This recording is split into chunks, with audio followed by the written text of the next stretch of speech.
Okay, നിങ്ങളുടെ English language improve ആവാത്തതിൻ്റെ ഏറ്റവും പ്രധാനപ്പെട്ട കാരണം എനിക്കിപ്പോൾ മനസ്സിലായി. സോ നല്ല രീതിയിൽ ഇംഗ്ലീഷ് സംസാരിക്കുന്ന ആളുകളെല്ലാം എടുത്തു നോക്കിയാൽ അവരെല്ലാവരും ഒരു ട്രാപ്പിൽ പെട്ടുപോയവരാണ്. ഏതാണ് ട്രാപ്പ്?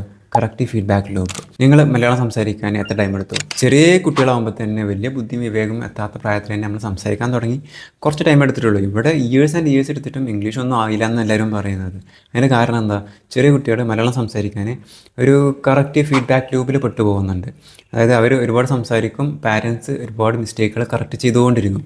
അങ്ങനെ മിസ്റ്റേക്ക് കറക്ഷൻ വന്ന് ഒരു ദിവസം തന്നെ ഒരുപാട് മിസ്റ്റേക്ക് കറക്ഷൻസ് കിട്ടി അവസാനം ആ കുട്ടി വളരെ പെട്ടെന്ന് മലയാളം പഠിക്കുന്നവർ കാണാൻ പറ്റും. സോ നമ്മുടെ കേസിൽ നമുക്കതില്ല. ഇനി ഇംഗ്ലീഷ് പെട്ടെന്ന് പഠിക്കുന്ന ആൾക്കാരുടെ നോക്കിയാൽ അവർ മൈഗ്രേറ്റ് ചെയ്യുന്നവരായിരിക്കും, അല്ലെങ്കിൽ ഒരു ഇംഗ്ലീഷ് സ്പീക്കിംഗ് എൻവയൺമെൻറ്റിൽ പെട്ടുപോയവരായിരിക്കും. അങ്ങനെ പെട്ടുപോകുമ്പം ഇതേ ഒരു സംഭവം തന്നെയാണ്. ഒരു കറക്റ്റ് ഫീഡ്ബാക്ക് ലൂപ്പിലാണ് അവർ പെട്ടുപോകുന്നത്. അവർ സംസാരിക്കും, അവരുടെ ചുറ്റുപാടുള്ള ആൾക്കാർ കറക്റ്റ് ചെയ്യും. ഇത് തെറ്റാണല്ലോ, ഇതിങ്ങനെയല്ല പറയേണ്ടത്, corrected version is this one. അങ്ങനെ ആ മിസ്റ്റേക്ക് കറക്ഷൻ കിട്ടുമ്പോൾ ഓക്കെ, മിസ്റ്റേക്ക് ആയിരുന്നല്ലോ എന്നുള്ള ആ ഒരു ചിന്ത അത് അവർ നല്ലൊരു സ്പീക്കറാക്കി മാറ്റും. പിന്നെ ഒരിക്കലും ആ മിസ്റ്റേക്ക് അവർ വരുത്തില്ല. സോ ഇങ്ങനെ ഒരുപാട് മിസ്റ്റേക്ക് കറക്ഷൻസ് കിട്ടുമ്പോൾ പെട്ടെന്ന് പഠിക്കും.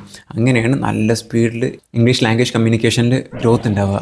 സോ നിങ്ങൾ ചോദിക്കുക, നിങ്ങളുടെ ലാംഗ്വേജ് ഇപ്പോൾ നല്ല സ്പീഡിൽ ഗ്രോ ആവുന്നില്ല എന്നുണ്ടെങ്കിൽ നിങ്ങൾക്ക് ഒരുപാട് മിസ്റ്റേക്ക് കറക്ഷൻ കിട്ടുന്നുണ്ടാവില്ല, അല്ലെങ്കിൽ നിങ്ങൾ മിസ്റ്റേക്ക് കറക്ഷൻ കിട്ടുന്ന ഒരു കറക്റ്റ് ഫീഡ്ബാക്ക് ലൂപ്പിൽ നിങ്ങൾ ഇല്ല. ഇപ്പോൾ നിങ്ങൾ എന്തൊക്കെയോ പഠിക്കുന്ന ഗ്രാമർ പഠിച്ചിട്ട് അത് വെച്ചിട്ട് കണക്ട് ചെയ്ത് പറയാൻ നോക്കുകയാണ്.